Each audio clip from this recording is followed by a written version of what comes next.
dilated the anterior front. So you are able to look at lateral surface and medial surface of the nasal cavity. Lateral surface means here. The medial surface means the septum. Septum is common between the right and the left nasal cavity. The septum, the ball is smooth, but the lateral surface is not smooth.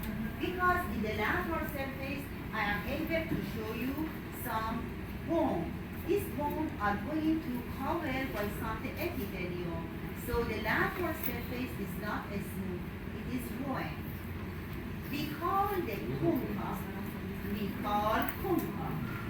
concha nasalis. We call concha nasalis. Concha nasalis. Nasal concha. We have three concha, each lateral wall of the nasal cavity. Look at the picture. If we imagine, here we are going to look at to the nasal cavity. Nasal cavity is such as the mountain. Superiorly the apex is small and inferiorly the base is wide. Each nasal cavity, left and right, is going to separate from each other by a septum. This septum posteriorly is going to be formed by the bone, but anteriorly it is going to be formed by the cartilage. So the septum anteriorly is going to be formed by the cartilage, but posteriorly it is going to be formed by the bones. Now imagine, it is the left nasal cavity and it is the right nasal cavity. These are the lateral wall and it is the medial wall, or the septum. Septum or medial wall for left and right nasal cavity. The septum or medial wall is smooth, but the lateral wall, in the lateral wall I am able to show you three bones that we call concha. We call concha. Because these three concha are visible in lateral wall, so lateral wall is not smooth because of existence of these three bones. What's the name of these three bones? Concha. Concha nasalis inferior, concha nasalis middle, concha nasalis superior. Do you get that? Yes. Two, the inferior and the middle concha nasalis are visible in these two pictures. What do you think?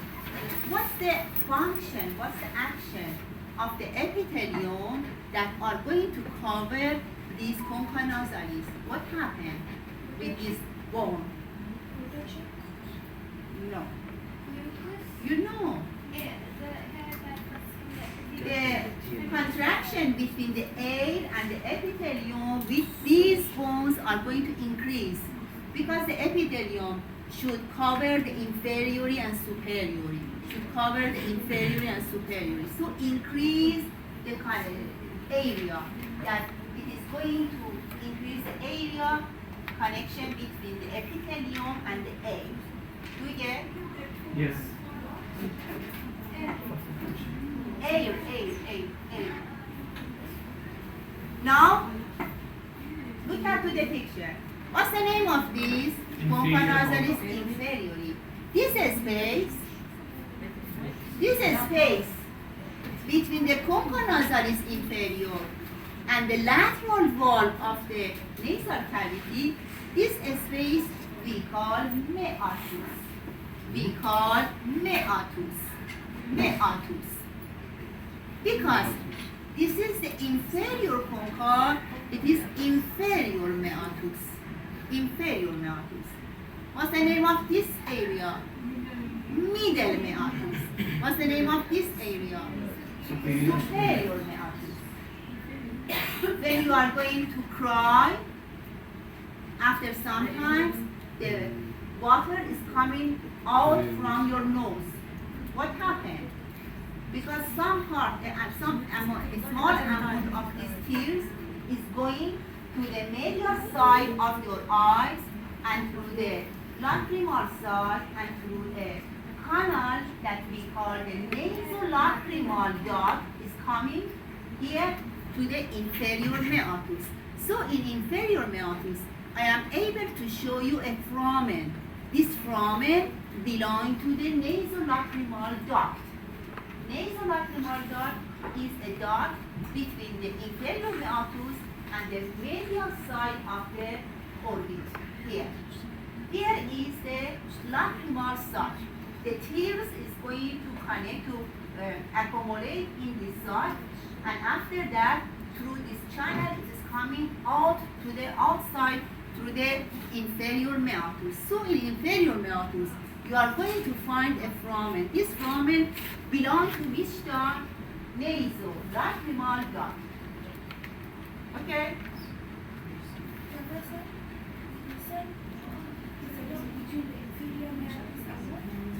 Inferior meatus. Here we have a duct from the medial side of the orbit and to the inferior meatus. Okay?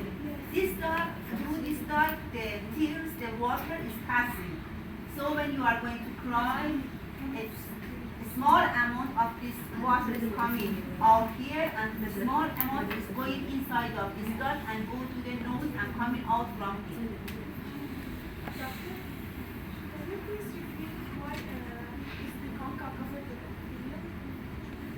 Because all of the bones inside is being covered by the epithelium. It's called the tissue. Okay? The tissue, for example, the intestine, for example, the heart, everywhere in our body is going to cover by the epithelium. What is increasing Look at here. If you imagine, here we have a paper, here we have a cloth, and I want to cover this surface, only this centimeter I need. But here I need this centimeter, and also for this, I should cover this also. So increase the tissue. Do you get? Then this is going to increase, so the connection, the interaction between the air and the epithelium increase. Now, all of the structure in your nasal cavity, in the respiratory system, are going to help each other, to work with each other, to give a good and a better air to the lungs. Okay? They are going to filter the air and give to the lungs. Some of the structures that help to this filtration, one of them is the existence of this concha. Another part, later I am going to explain for you. If I come down and look at this picture, in this schematic picture, you are going to look at to the nasal cavity, as I explained for you. Superiorly, it is a small area, apex, and inferiorly, it is flat. The inferior surface of the nasal cavity, the floor of the nasal cavity is going to form the roof of the oral cavity. Do you agree? Yes. Yes. Oral cavity is inferiorly. Nasal cavity is superiorly. So a wall, a septum between the nasal cavity and between the oral cavity. For the nasal cavity is floor, for the oral cavity is roof. Now, look at to the nose for nostril. The direction of these two nodes for nostril is inferiorly. But look at to the direction of the guana, the posterior foramen of the nasal cavity. These are going to connect the nasal cavity to the pharynx. This green color is going to remember you the pharynx. If you notice, I explained for you, external nose is visible here. It is external nose. But it is not only the nasal cavity. A large part of the nasal cavity is here, inside of the skull, inside of the bone in the skull. I explained for you. Okay? Whenever you think that you need to explain more, please tell me. In this picture, you are going to look at lateral wall to medial wall of the nasal cavity. with three colors, I'm going to explain for you and divide the nasal cavity to three portions. If you notice, this green part, this green area is going to remember you the anterior part of the nasal cavity. We call vestibule. We call vestibule. Vestibule are in this part of the nasal cavity. They are near the nose. In the vestibule, you are able to find the tail.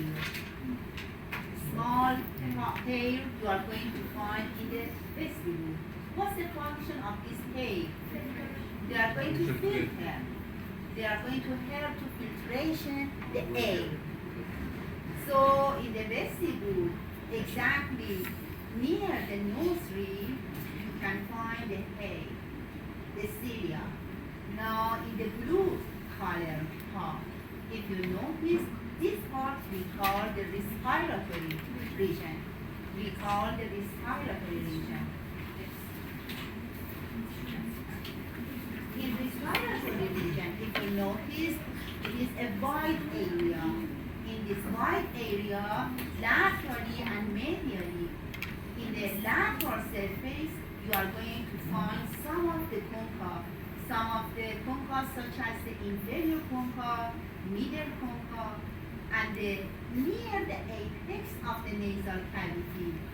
Near the apex of the nasal cavity by the red color. In this picture, we are going to show you the olfactory region. Olfactory region. So the nasal cavity is divided to three portions. Where is the vestibule and hair? Near the nose. Where is the respiratory region? In the middle. And where is the olfactory region? Near the apex, near the roof of the nasal cavity. You should know nasal cavity. You should know nasal cavity superiorly through the apex. It is going to connect with the cranial cavity. Which? What is the question? Do you have a question? No. In the cranial cavity, which you are going to find which structure? Brain. Yes? So through the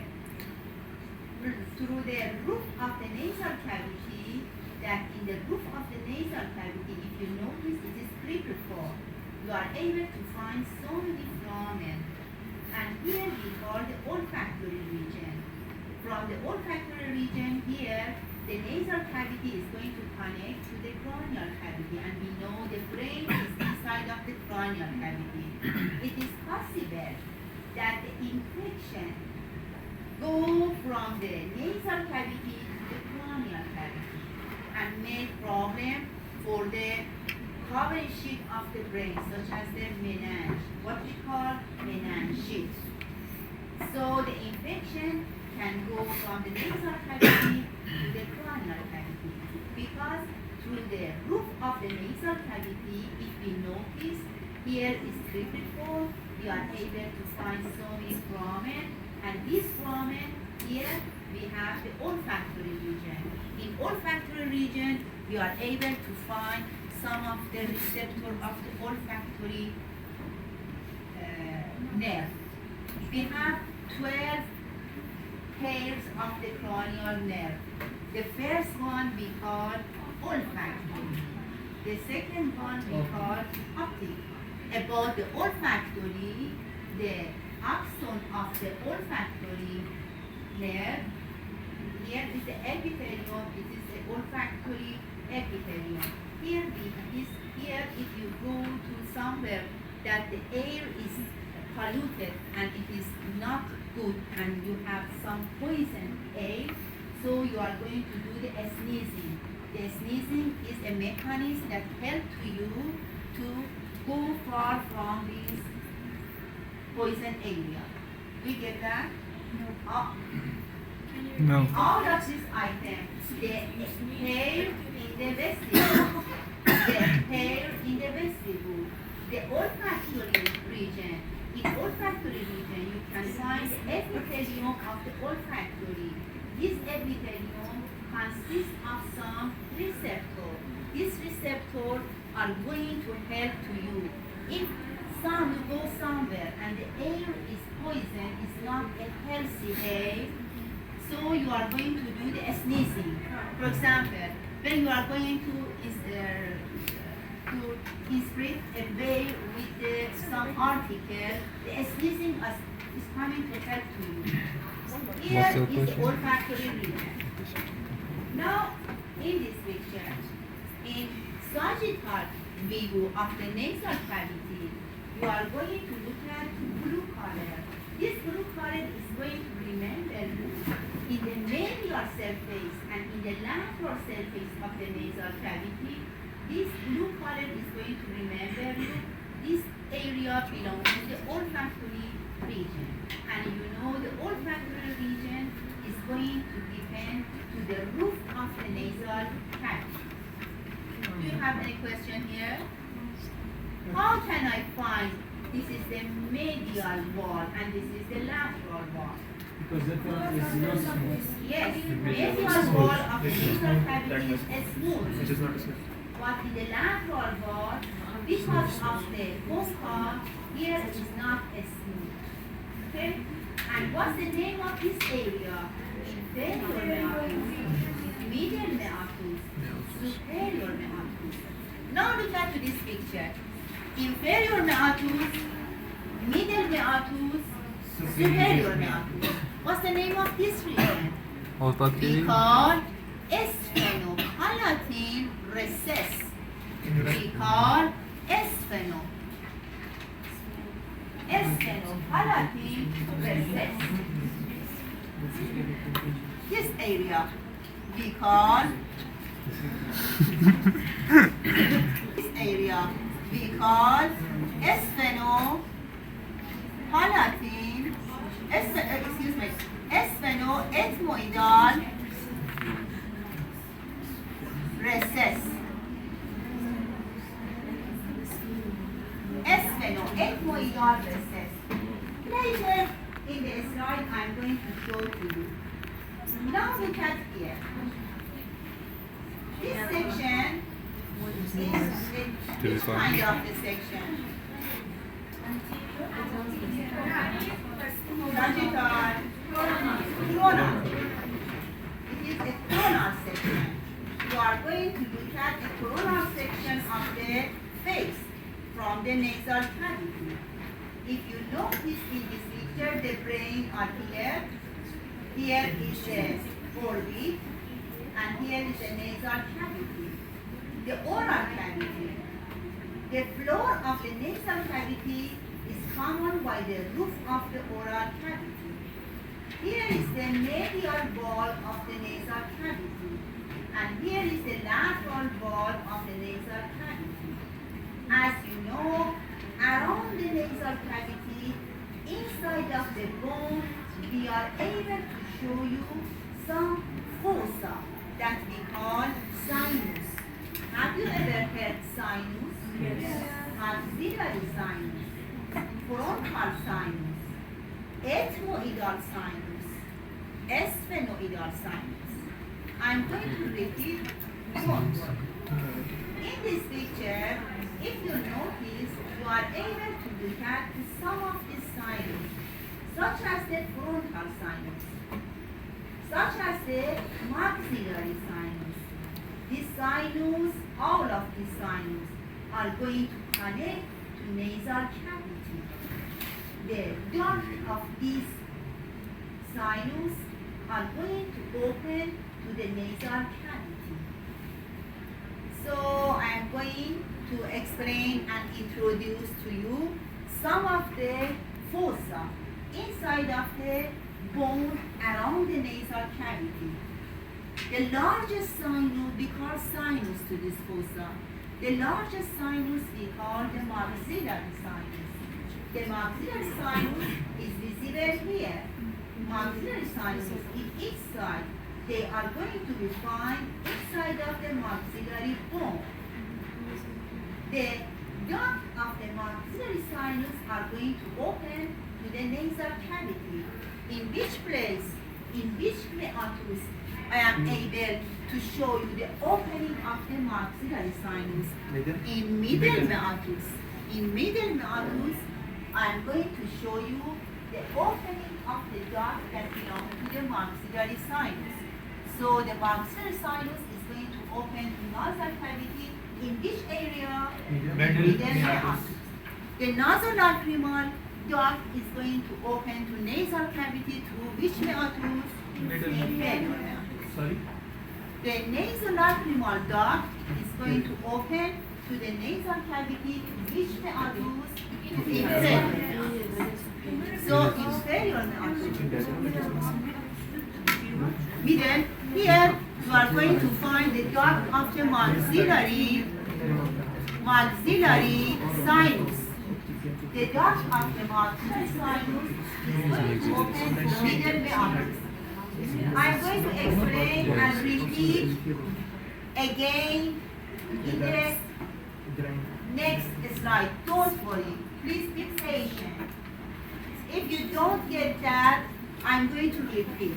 At the first, listen to me. Just now, I explained for you about the nasal cavity. I told you we have the external nose that is visible here.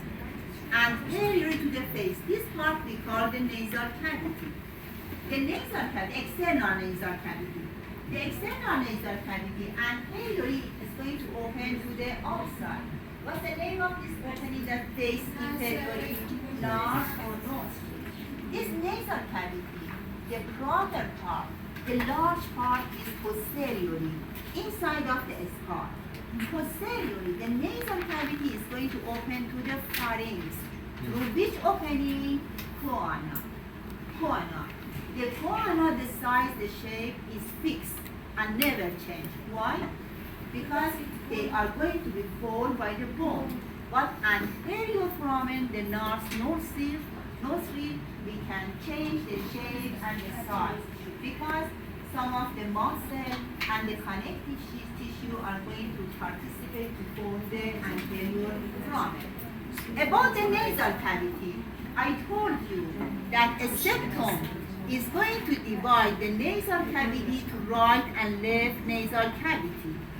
This septum is going to form the medial surface of nasal cavity in each side.